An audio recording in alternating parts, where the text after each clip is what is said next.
Well, hello there, pop pickers. Yes, it is I and my big Scouse mate doing the Scouse on the Scot. So let me, with further ado, straight to my big mate, Ian. How the devil are you, pal? Very well. Nice one for the introduction, as always, John. Today we've got a very special guest with us, someone who I met a couple of weeks ago, and I was quite intrigued with what he does in the music industry and stuff like that. He's an absolute legend, an amazing top bloke. We had a great laugh that night when he was working for the tour manager for Hippies and Cowboys. Another one of our guests who's been on, an absolute group of legends, if I don't say so myself. So without further ado, let me introduce you to Phil Chebbour from Tres Hombres Tour Support. How the hell are you doing, buddy? And good to see you again. Hi, everybody. Nice to be here. Thanks for having me. I'm okay. I'm just getting ready to start the tour tomorrow with the Damn Truth in the UK. So So you've just finished with Hippies and Cowboys, who are an absolute legends, lovely blokes, and we'd love to see them back in the UK, definitely. How much time have you actually had off then, Phil? Or is it straight onto another? well, I finished the Hippies and Cowboys, but I did a Colin James tour before the Hippies and Cowboys, and Jesse Redwing, an Australian blues soul guy from Sydney. I actually did like 3 rows back to back, three tours, sorry, back to back. So I just had 13 days off, and I'm heading out again tomorrow. We should be a good one. The I Damn don't know. Truth are like, yeah, sorry, go ahead. Is that your own house that you're in there? Yeah, it's my apartment. Yeah.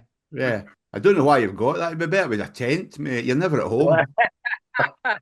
well, it's for these short times off like this that I really enjoy being my own apartment, man. Have my private little, space. So I love it. You all So need downtime away from everything, mate. So yeah. we totally get it. So we've got a question for you. How did you get into being a booking agent? Well, A tour support agent, and yeah, because I'm not really a booking agent because first of all, I had my own club in Ostend, Belgium, okay, right by the North Sea, for 13 years. Where I booked a lot of bands, man. Like one of the first European gigs ever from Robert John and the Wreck was at my place. Jerry James Nichols, his first European gig yeah, was at my club. I had JD Simo, I had Tyler Bryant, I had some older rock legends like Jeff Scott Soto, who sang with Journey and Amy Malmsteen, and I had Mike Tramp from White Lion, and I had so many bands, man. So I was like already a bit in the business sort of booking bands on my own place. But then I got an offer from a Swiss booking agency called Blackbuck Favorites, and I to work as a TM, a tour manager. I immediately accepted that because I was like tired of the bar life because I did like 2 gigs a month. That's it. The rest is bar life. That was a bar that I transformed on a in a club on a show night. But otherwise, the bar life was like the weekends until 7, 8, 9 in the morning. I was fed up with that, so I wanted to be permanent in the music business. And I took that offer and worked 4 years for them as a TM. And then our beloved COVID hit, and then everything went on hold. And to be honest, I had it already in the back of my mind to like have my own booking agency. But I also knew that the couple who were running it, I still thank them to this day for giving me an opportunity there. I knew they had just had a kid, and I had a feeling they were not coming back from the COVID. mm, So I'm like, okay, the first lockdown months, everybody was in. I got in touch with my buddy who does the backline here for us, who rent out the backline to the bands. I'm like, we got to start on our own, man. But we got to find a booker because I can't go on the road, TM, and then do the yeah. bookings myself. I can't do it all. So I got in touch with a guy that I kind of knew who came to my place and had already like a small Belgium booking agency who just did Belgium and Holland, Sven. And I got in touch with him. Listen, I got an idea. You want to join us? And blah, blah, blah. And from that Yeah, that's to make it a long story short. That's how Tres Hombres was born. I had the name already in my head. Tres Hombres. The link to the rock and roll was the ZZ Top record, but also three dudes. Uh, and then I said we need something else, and then my buddy said, "Well, we're doing tour support, so Tres Hombres tour support." And that's how it went. I was just laughing before you came on. I'm sitting at my desk in my office here, and I found this. Are you watching? Oh, that's so funny. I just put a little bit in my backpack for the tour too.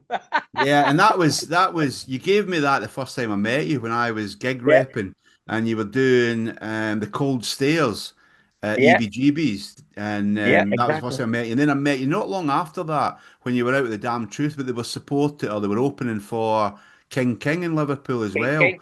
Yeah, Liverpool, that's yeah. so that was the first couple of times. So that's I've had that card all that time, bro.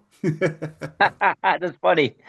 Yeah, So yeah, one of the things that you was discussing then, and a lot of people won't realise this as well, like is during COVID, obviously everyone was impacted. And it's not just the artists, it's the behind the scenes, i.e. your tour managers, business managers, like bookers, everyone, let's face it. How did you cope during the well, lockdown? luckily in Belgium, we got funded from the government here when you were independent. So at the beginning, the first 6 months was like two times nothing. I got like 1,200 euros, which is like maybe 1,300 pounds for a month.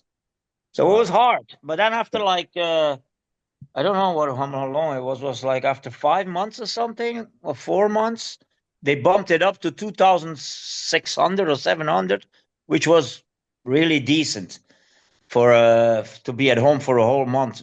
But then of course when COVID was over, we got taxed on it, so I had to return like 5 or 6 grand. So, but it got me by though. It got me through the months, and also being busy putting in everything together.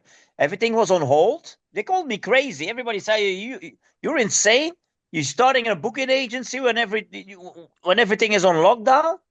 I'm like, yes, it's the perfect moment. The whole business is on hold. You got time to put your foot in the door to build put the pieces Yeah. together. Because if the industry is running on full speed as the new guys in town, you hardly get your foot in the door.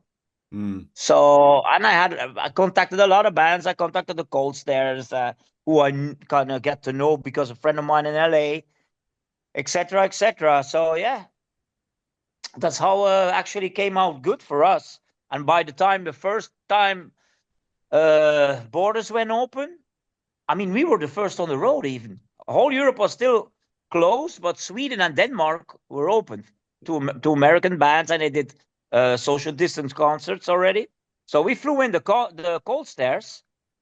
Nobody was on the road. We flew them in. We went to Denmark and Sweden. Now we did the whole tour there. That was so weird, but it was cool. And they I were think still a two-piece back then. So I think one of the things that a lot of people might not understand, even musicians or certainly bands at the very grassroots level, won't realise what a tour manager does or may have some idea that's wrong. So, can you talk us through what generally, like, so when you're at the Damn Truth or what you've just done with Hippies and Cowboys, talk us through a typical sort of few days in the life of Philip Chebbour as tour manager, please. well, of course, yeah, you got your whole tour book. You look, you plan a bit ahead too, where from gig to gig where you're going, the distances. If there's days off in between, I have to look for because most of the time show days we get hotels from the venues, and Europe at least. UK is not so much, but that's a No. different story. So on days off, I look for lodging too. I look for a nice and cheap Airbnb in between. Like I drive like more than halfway on the day off. So Hmm. on the next show day, we only got like maybe 2 hours left to go. So I have to arrange everything, guest list, if they need something. Sometimes something is broken, or if they need strings, I gotta look for a music store. I also sell the merch. I drive. Basically, I take care of everything almost, actually. If being from yeah, merch car driver, a babysitter, a ranger. It's a bit of everything, man. It's a busy job. Okay, I can tell you that. Sometimes stressful, but also a lot of fun. But yeah, What, gotta what's the keep what's the biggest challenge that you've had while you've been on tour? challenge. Oh, to be honest, not really. Sometimes maybe like a long drives to get on time. If you see, that doesn't happen very often, but sometimes it's a crazy drive. For example, with the hippies and cowboys, we came from the north of Spain, and we had like two traveling days to get to the UK. So I gotta book the train, the shuttle, the Eurotunnel. You gotta be there on time Yeah, because okay, you can buy a ticket that you can take 2 hours later, but that's so expensive, man. So that's too much loss for the band. So I take a ticket. That's the time you got to get there. That you got to take the train, not a half an hour later. So these are a bit the challenges. So you can make it, and the customs. You don't know if you have pardon my French, an asshole who wants to fuck with you a bit. Take out the van, take out the gear. Sometimes you never know. You never know what's gonna be what lies ahead of you. You can have traffic jams. You can have car trouble. So yeah, you never know. So it's always how you say exciting. It's maybe not the right word, but there's always something that can happen. So you're Yeah. never like really relaxed. Yeah, So everything's a dynamic situation. It's living at the moment, knowing that at any given time. I mean, I know when you came over for Hippies and Cowboys, I think one of the venues cancelled on you, didn't they, or something like that. I mean, yep, yep. that must totally fuck up a lot of things. Oh, that was. I'm not going to go too deep in it. Who No, did it? no. Because we still got to get paid because there's in the contract there's an cancellation fee if they do that. So, but that was a real. It was like they blame it on the band and that they're not famous enough, but I think that's bullshit because I had my own club. That's what I told the guy too. I said, man, it's a lot of 75% is on your hands. Yeah, It's you who have to promote your gigs at your club. yeah, And the band do their part too on social media, which they did from like all the good gigs in Spain. The little videos, that's also me. I taking the little videos during the shows, tagging all the venues so people who are like connected to that venue can see, wow, this band is good and they're drawing a lot of people or whatever. But that guy, I found out later that venue was like 85% tribute bands. yeah, So there's not a lot of promotion going in there. And when we were on the phone, he kept saying, "It's your band. They're not famous here." I said, "They're not famous anywhere. It's the first time they come over. It's a new band. But all mm, the other venues are full. So how you explain that?" yeah. It's just I think. Do you bullshit. know what? Exactly. I think you've made a valid point on this one because this is a touchy subject, and this is one which I've had many a discussion with bands before as well. One of the things that I always say is it's not just the band; it's everyone has to pull the weight to make these shows full. Like, but Exactly. if bands aren't prepared to support, like, share the posts and do the posts, don't expect everyone else to do it. But you've got to lead by example. You've got to you like the bands will lead by example, and it's all part of being a business. And trying Sure. to explain that the only way you're going to be successful is if you push it as a business, not as a band, as a business. Yeah. And that means sharing your posts, sharing the keeping everyone updated on type of things. And that goes exactly for the clubs. And I hate to say this, I think there's quite a few clubs who hear the word promoter and then they just go, they're sorting it. Yeah. I know. And I Ian know. and I were just having a conversation about a band that, when you hear them recorded, they are fucking amazing sounding, yeah. But they don't seem to get anywhere, and it's because they just do not. seem to believe that they need to do the promotion. They don't seem to believe that. I mean, I'm not obviously not going to name the band, but we both love their music.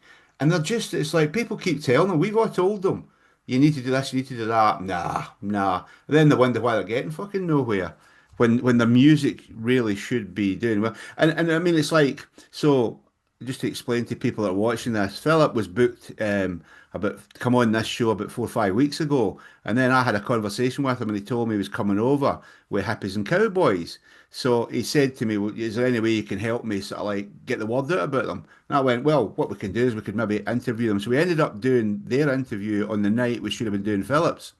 So we interviewed well, Ian and I both checked the band out, their music, and we fucking totally fell in love with their music. We absolutely loved it. So then guess what happened? We interviewed them and they were just amazing. You know, Aaron and Scott, they were Yeah, just amazing guys. And we became disciples. We became people that wanted to try and help them and help Phil as well by putting it out there. So we ourselves were putting loads of stuff out. Come to this gig so to the people that we know. Fucking this band are amazing. And that's another trick is if you've got a fan base anywhere, get them to shout loud and proud about the fact that your band exactly. is playing. Yeah, everybody has to play their part. Yeah, that's also part of my thing. Part of my job I do is like, for example, think about people. We going over there. Do I know somebody there from a magazine for a? I don't know, a photographer like you guys who have a podcast promoters, and I get in touch with them. Look, I'm coming with this band. Look, they're amazing. But it's you got to put the 100% grind in, man. It's a full-time job. Oh, and So, more. I mean, you've yeah, got to live and breathe it. It exactly. can. The thing which a lot of people don't understand is like, and I don't know if you'll most probably understand this. Definitely, you've seen it with the hippies and cowboys. Like, one thing which I say to bands is don't just put a post up, do videos. For Hell some yeah. people, love the interaction of a video more than just a picture. Yeah. So it's going back to the tour support side of things as well. Like obviously the logistics is key. So when you're actually booking a tour, how do you what are the key rules for yourself for planning it? Like you know what I mean? When you're doing the logistics side of things, what have you got to bear in mind? Yeah, but I'm not doing the booking actually. No, no, not Yeah, the. I mean the whole logistics of it. yeah, Obviously, yeah. But I you've got talked it. to a booker, and like we try to make it. That depends on how well the band sells, of course. Yeah, When like bands sell well, man, you can plan like a really compact, so you don't have to like drive 6 hours, 5 hours on a show day. You can put it like beautifully together. First timers, of course, it's harder to get them booked. So you get what you can, what's available. And sometimes the routing is kind of shit, and it's more difficult. It's cost more for the band too, more on gas and whatever tolls and all that kind of stuff. So yeah, we try to make the routing always as easy as possible, but that's sometimes it's not always a reality because we can't sometimes, because you have a lot of venues. Oh, I only do Thursdays. I only do Wednesdays. I only want them on Friday. So, so then well, that when we were in Spain, with who was that? I think it was with the hippies and cowboys. But we work with outside promoters too, of course, over there. So we don't only have it like 100% in hand neither. yeah, We work together with a Spanish promoter. He gets his gigs. He does the routing. He says, "Yeah, I got him there and there." We look, okay, cool. We accept that. And then, man, I passed like Zaragoza 4 times on that tour, from the north to the south, to the north to the center. Oh my God! But yeah, that's part of the job, man. It's you cannot like have a sometimes it happens that you're like, "Oh, this tour is smooth and perfect, like short drives, and really, I'm not tired at all." And sometimes you're exhausted, man. You do like fucking hours on the show day. But that's normally now I put a limit on it. I said to the bookers, I don't do more than 6 hours drive on a show day. It's yeah. not only for me, but the band is cooked sitting in a van for 6 hours. You Dream. come there, you load in, sound check, eat, and then by the time they're done playing, you cooked. Yeah. Mm. But sometimes it happens, but we try not as much. We try at least as possible, of course. So that's always a challenge. So when it comes to budgeting, are you given a budget, or do you have to work it? Or when I say you, I mean it's the royal you, Sven, and whoever else. How do you work out that? Well, for example, our bookers negotiate the fees.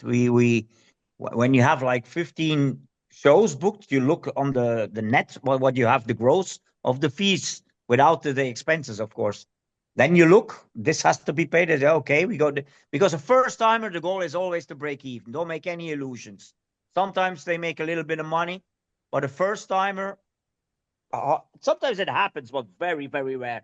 So, and then we try to make it clear to the band, which is a very important part, is to bring goods and lots of merch, because Yeah, that's a lifesaver. we had that conversation, which was quite enlightening, I found, when we were talking, when we were over at the Swinging Arm seeing hippies and cowboys, because when you told them they needed to bring loads of CDs, they couldn't believe it because nobody buys CDs in the States. Yeah, But you were saying, no, no, you need to fucking bring them because that's what people in Europe, especially UK, will buy them. And they yeah. were quite shocked at that, weren't they? But they brought 100, and we had like a little bad luck. I warned them, but uh, they shipped another bunch, vinyl and CDs, and they got stuck at Belgium customs, and we never saw them. That's a So I swine. always try to, yeah, they brought 100 CDs. They were gone after a week and a half, man. They couldn't believe it, but it was they were sold, all of them. But I always try to tell the bands from the States, invest, pay $120-$130 extra. I don't know how much it is, but maybe that's the right amount for an extra suitcase or two extra suitcases. Pay €250 and bring them with them, your Mm. vinyl and your CDs, so you have them by your side. Because these days, I don't have to go into the political side, but we didn't used to have that problem. But if it's now, it's not coming from the EU, it's coming from the States, even from the UK. Yeah. It gets stopped at customs, and they look at it when they want it, basically. Mm. And then if you have luck, they make you pay taxes on it, because it's coming in from outside of the EU. And the Yeah. So it's taxes are ridiculous. ridiculous. And It's ridiculous. yeah, Man, I had a band sending me a gift, an album that they released once to my house. I had to pay like 35 or 40 euro tax on it. I said, it's a gift. It's for free. Yeah, well, it's coming from outside the EU. Yeah, I had to pay like, I didn't know that you'd get taxed on gifts as well like that. yeah, they do, because you can't prove it's a gift. So That's crazy. I suppose one of the things that you've got to consider, you and Sven especially, is that when you're going to be doing the tour management side, what you do, you have to be very careful about the bands that you're working with, don't you? So when it comes to Yeah, choosing bands, now bearing in mind that you've just said there, that was hippies and cowboys first time over. And I remember there was a couple other guys that we spoke about, Zach, that you used to. How do you decide? And I know you're very picky. How do you decide, or how do you guys decide the acts that you think will work and you won't lose money and you can see them growing in the future so you actually make some money? yeah. Well, that's actually also my job in our booking agency. I'm also the talent scout from Tres Hombres, so I'm in charge of signing the bands. Yeah, I go by, first of all, my own personal, how you say it, feeling, my taste. But I don't always. It's not because I like them and I think they're good. I used to think like that, but now I'm getting more experience too. It has to be the complete picture, also behind the scenes. I have to see there's something moving there. The social media is good. They have a management. They don't need a management, but it's always better now, because if they don't have a management, it's everything to themselves. We have bands like that, but yeah, it's like a whole. They have. I don't know how hard. It's hard to explain. I have to see that they've been working on it, and working on like 100%. You know what I'm saying? Mm. Like everything is like they're like making good PR. Their social media is great. You see, their Spotify numbers and stuff are going steadily, but they're going higher. You have to look at all of that. because I get a lot of mails, and I sometimes this is not bad. And I look, okay, they have like 1,000 followers, not even on Instagram. They have like not even 1,000 listeners on Spotify. How the hell are you going to sell that already to venues? Because they demand the same thing now. They look at the numbers. They thinking this might draw people in. So if you present a band that has no attention or social media numbers or listening numbers, you don't even have to begin at it, man. You don't have to start with it. So That's brilliant. Makes I love perfect that. sense. It's a valid point, to be perfectly honest. So I've got a question for you then, buddy. If there was three bands that you would love to work with, who would they be? Or would have loved that to I have don't work with. even historically, Philip. So it could be bands that you couldn't possibly done because you're too young, but historically, even at all. Too young. Smooth, smooth, John. Love that. John. I was talking about Bill Haley though. Well, oh my God, man, that's a tough question. From I'll wait till bands that I later, mate. never I've got worked another. with, but that I would love to work with. One I can say immediately, and that's Rival Sons.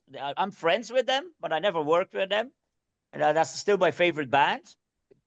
Uh, and then I have to, man, yeah, I have to have. If you can have dreams, my Yeah, biggest idol in my life was, and still to this day, is Bon Scott, the original AC/DC singer. So I would have loved working with him. You'd have had your Then, work cut out. I'll tell you that. With the stories oh we've heard yeah, about him, you'd have had your work but cut when I was younger, I would probably go with him and party all the time. out. go on, give us uh, another. and then, yeah, I don't know, man. There's so many bands I like, but a hero of mine and one of my favorite singers ever is Frankie Miller. Oh yeah, Frankie's class. Yeah. So yeah, I would love to work with a singer, because I'm a very singer orientated person, vocal orientated person, Yeah, me and too. Frankie is one of my favorites. And yeah, I would love to work with a singer like that, man. I Yeah. think it's fairly safe to say that your personal tastes, and I've seen this with the bands that you work with, is quite obviously blues based. I think everything you seem to like is very bluesy, blues rock or bluesy. You seem to have Mm. especially vocally. Yeah, that's true. But to be honest, I got a little bit to disagree a bit, because I'm very how you say this, wide, very eclectic sometimes, man. We have a lot of blues rock bands, that's for sure. But I'm trying to bring in, because I try to bring in more and more different ones too. We have like a soul band from Nashville now, Bird Oh, and and they're Byron, amazing. You sent me and you then sent me a link. yeah, and then I just the one that I send you with the guys who played with Dylan LeBlanc, Billy Allen and the Police, Yeah, what a which is a voice. blender of pop, soul, and indie. But it's an amazing album that's produced by the guy who produced the Alabama Shake uh, albums, Alabama Shakes, a Grammy award-winning Ben Tanner. So he's involved with the Billy Allen and the Pollies too. So that's one I just signed. We just started what we're going to work together.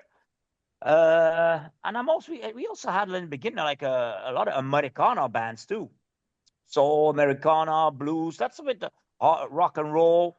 That's a bit yeah, the things I'm into. Yeah, but I'm very wide. I can like enjoy pop rock too sometimes. Singer songwriter stuff. Yeah, but you're right. Majority is blues based, but I try to bring in other styles. But then I get from Sven, oh, this is much harder to book, because we're like in a certain Yeah. circuit, and if you come with another style, then they're, oh, this is not for us. So, but I try to push it so we get into another scene too. You Mm. know? And then you'll need different contacts and different promoters. Yeah, So exactly. it's quite easy to get sidetracked into one genre because it's like I know I once tried working with a sort of bluesy. Well, it was a blues band, and I just didn't have the contacts, because that Yeah. wasn't my scene. It wasn't my love. I only work with bands that are really love the music. Mainly the vocalist. I'm like you. I'm just, I'm one of these that when you hear a new band or hear a new song, you don't know what they're going to sound like. You're grooving away, and the whole time you're worried about what the singer's going to sound like. Then they come in, and you're like I said the same thing about Hippies and Cowboys. I listened to the first song, I listened to the riff come in, I'm thinking, this is great. Please be a great. Please be a great Yeah, yeah. vocalist, but I kind of knew they would be because you wouldn't have bloody worked with them if they hadn't been. And Yeah, then exactly. then Aaron started singing. I was like, holy fuck, he is amazing. Oh, he's amazing, man. He blew my mind on the tour, even. Oh, Aaron is he's a fucking diamond in the rough, man. I can't Uh, imagine how he's gonna be in like. To me, he's like fucking Ronnie Van Zant and Bob Seger and Steven Tyler all roll into one. yeah, Yeah. 100%. But do you know what? I've got to praise the band as well, and it's not to Yeah, take yeah, for sure. not to take anything away from Aaron. Like, Scott, the rest of the guy, everyone was all on point, all on Exactly. point, and that's one way that makes you stand out more than anything. It's like, they were all on point, they were all friendly, they were all ace. Like, they were even asking us, "Do you want to go for something to eat before the gig and stuff like that?" And do you know what? They're absolute legends, and Yeah, like I say, I they're can't thank amazing them guys. enough. By the way, we're bringing him back again in May. How Oh, are you? brilliant. Is that an Yeah, exclusive for us there, Phil? not in the UK though.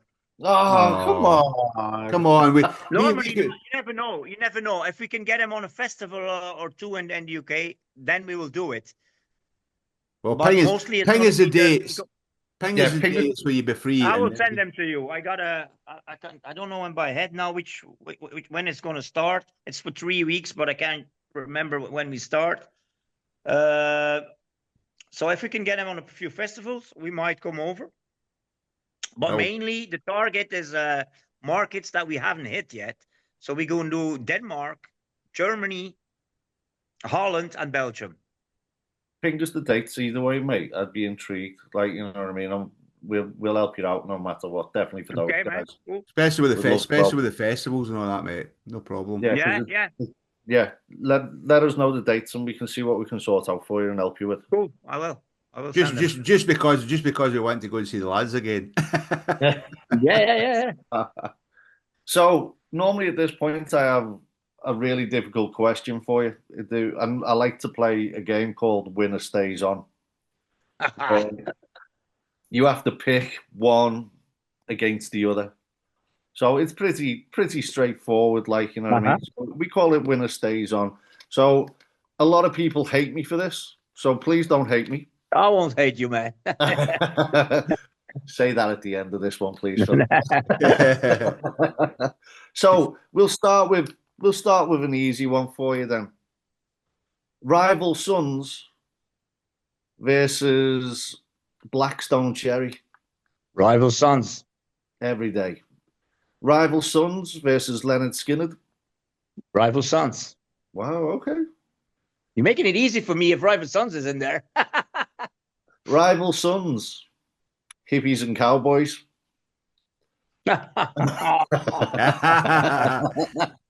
Sorry, what was that, Phil? You know what, man? I'm going for my own boys. Hippies and Cowboys. Good lad, good lad. Yeah, That's what man, I that's like what we to hear. like. Hippies and Cowboys or Aerosmith.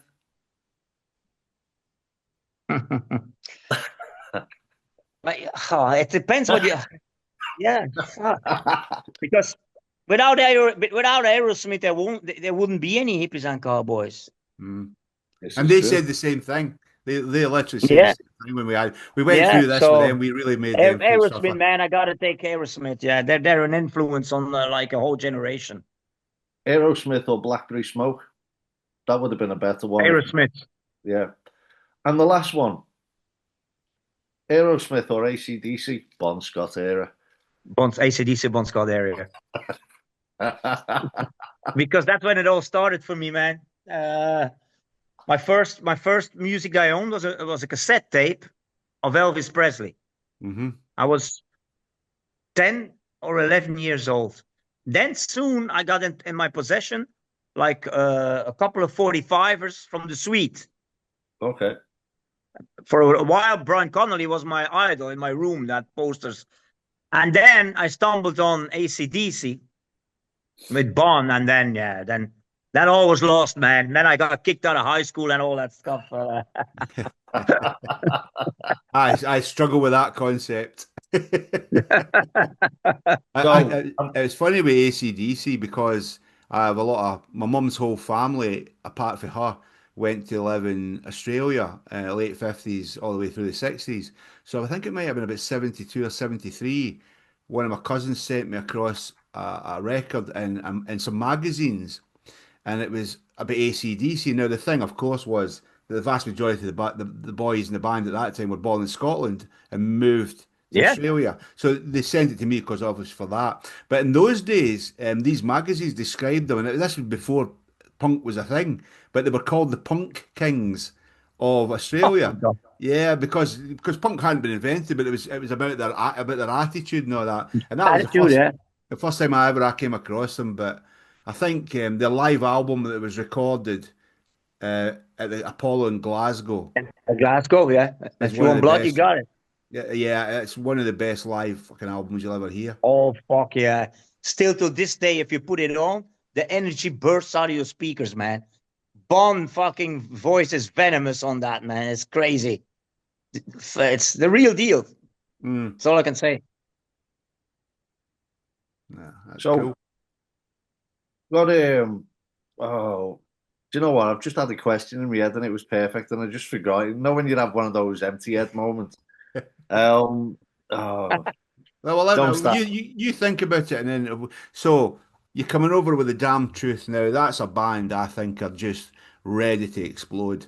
I think that their new album is absolutely one of the best albums I've heard in a long time. There's a couple of Oh track, yeah, three tracks on there that you and I discussed: "The Willow," yeah. um, and "Dying Dove."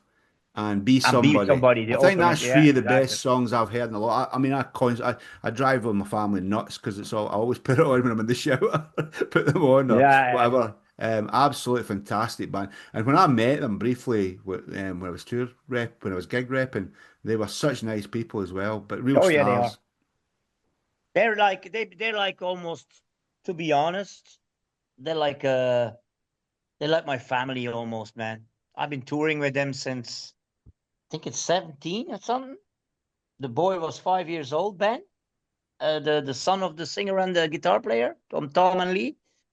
So he's 11. He's turning 12 now. So yeah, so it should be 17 or 18. I can't remember.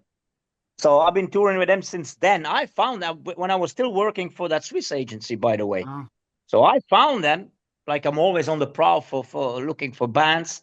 And I told that couple from Switzerland, check this band out. You got to sign this band. You got to bring this band over.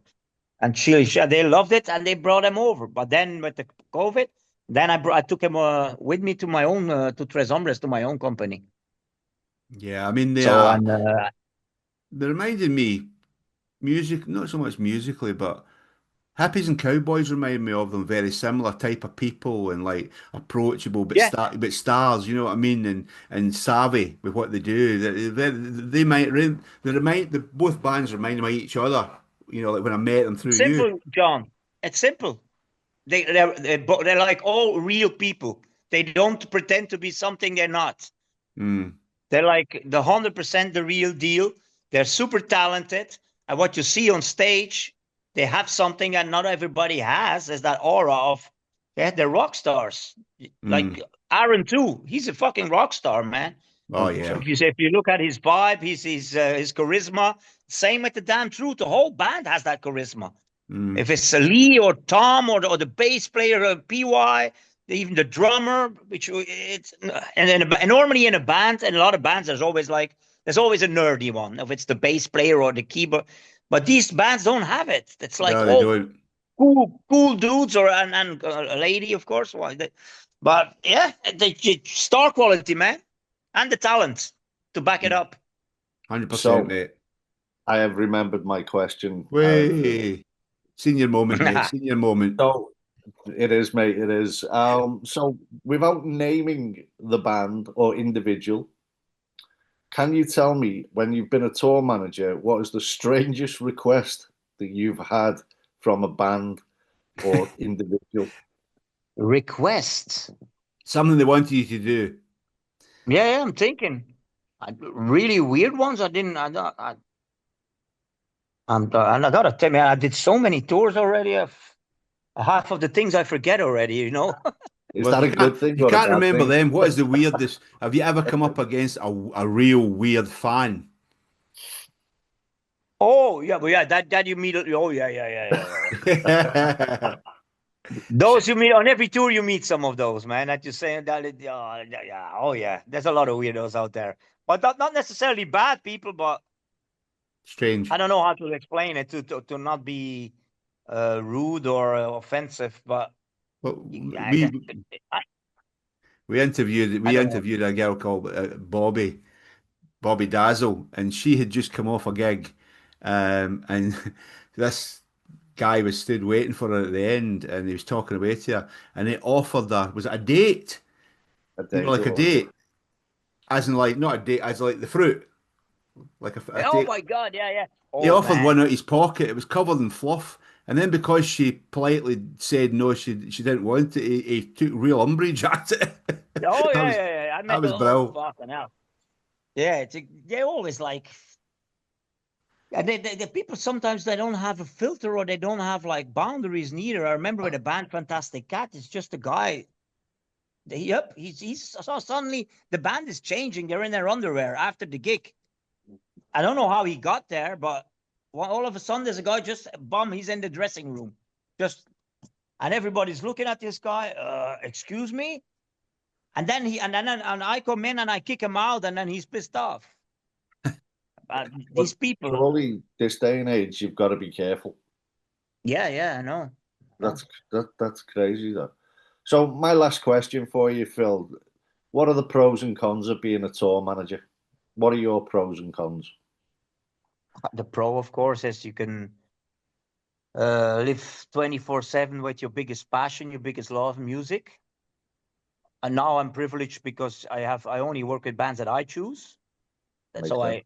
but when I was working for the Swiss, at that, like after 2 years, I got a little my influence in there. Take this band, I start to find bands for her, and she like got it that it was always like quality, if I say so myself. But sometimes I did tours that they signed and I didn't like so much, and that can be a long tour. Yeah. The other thing is, of course, you always um, getting in contact with different characters. 90% of the time, I always get along, man. But sometimes, once in a while, there's one in there when it doesn't click. It doesn't click, man. So, and then it's also can be kind of, how do you say, not depressing, but a long tour, not fun. Let's just keep Yeah. it at that. So because as you live together, man, you sit in a van together. You're basically together 24/7. You're at breakfast together. You're at dinner together. You know. So when it doesn't click, it can be rough. It can be rough. But I didn't have it a lot, man. To be honest, maybe I'm lucky. I don't know. But I have. Oh, I've been doing it now for almost 10 years. I maybe have like three times that I had like how do you call this, a confrontation with one of the musicians. Well, that's not that bad. Over 10 No, years. no, no. Let's take that I out of think the that says a equation. lot about you, though, mate. I think that says a lot about your personality as well, though. I don't know because I know I also have like a I'm not how are you gonna say I also have my character, man. If I say like this, I want it like this, you know. So I'm not always the easiest person, but I try to. With getting older, man, I can like when I was young, I was a hothead, you know. Immediately fucking went to 200 kilometers heights, you know. Now I can like swallow and calm down before I speak, you know. So that's also a good thing now because you gotta take under consideration not everybody thinks differently. So Hmm. you got to be able to talk and I said, listen, I think it's better we do this. And then if it's still the band that actually has the final decision because they hire me.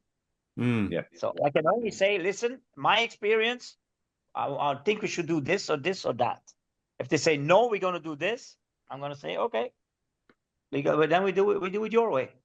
But at the end of the day, uh, I'm an employee. If you No, it makes they sense. pay me, yeah. So, but most of the time, man, it's cool. It's super cool, and the pros is you get to meet. How because of that you know them. Then I'm a person who goes a lot to LA to have a lot of friends there. But because of that, you have friends all over the world. Like now, Aaron invited me. If I want to come over to Nashville, you have a bed in my house. That's one of the big pros, man. That your social network is Mm. getting bigger and bigger with people that you get along with. It's like how you say this. That's a beautiful reward after a tour, man. You feel the appreciation for your job that you did, and they feel my that I admire the band and I love the gigs and I love him as a person. That's the best thing of the whole job, man. When it clicks, there's nothing better. You have friends for life then. But you have to love the music, and that's the thing. It's like if you don't have a Yeah. passion for music, then it's not a job you're going to love. You have to have that No, no, passion. no. First of all, you got to be a little bit insane too to do this because you sacrifice, like you said before. Ian said it. You got to be the whole 9 yards in it, man. Yeah. This has to come first. Like It's I, like I'm, I have to tour as much as possible, of course, financially, but it's the job, man. You got to go, go, go, go. And they say like I don't have. I live by myself. I can't maintain a relationship because I'm never home. Um, but I love it. So and if you don't love this, you cannot do this job. No. so. Obviously, you're out with the guys next for the next couple of weeks. Do you want to give a plug on there for the shows that we're going to that you're working on next week with the damn truth? Sorry, I didn't understand the Do question. you want to put a plug in for your tour next week? Mention some of the Oh, places you're playing and all that. let me just get the schedule here because I have a tour immediately after too with Eric Johansson, a blues rock guitar player from New Orleans. Okay. So I'm going straight into that one. I'm actually going straight to the 23rd of December. But the Damn Truth is starting on Wednesday. The first gig is we played there before. I like that venue. Is at the waterfront in Norwich, Okay. Norwich, yeah. which has already low ticket alert. Wow, Hey. that's good. That's positive. And then we move on to the Thursday because it's 12 shows in a row. I never had, this is my first time. Nobody, even in the band, nobody did this before. That's 12 shows straight without a day off. So it's going to be insane. That's So good. then the Thursday we go to Leek, which is sold out. Then we're at the Manchester Academy, the Friday. The Saturday on the Corporation 15th, Sheffield. Sheffield, that's the one. You're already on my agenda on the list. Yeah. Then we go to Gala Shields in Scotland to the McCarts. If Oh, I'm yeah. not mistaken, that's that venue and that church. Yeah, it is. It's beautiful. Oh, yeah, we've been there once. It's amazing. And then we have Glasgow on the 17th. I've never been in this venue. That's I never heard of it neither. Oran Moor. Or and more, yeah, it's a good venue up there. It gets there's a lot of bands go to it. It's cool. I'm sure King and that have played it quite a few times. Oh, nice. Then we got Newcastle, the Clooney. I've been there many times. Then we got Leeds and the Brudenell. Yeah. Then we got Bedford. I never heard of that. Esquires. Never Yeah, don't yeah. know that one. Yeah. Then we got, of course, the biggie.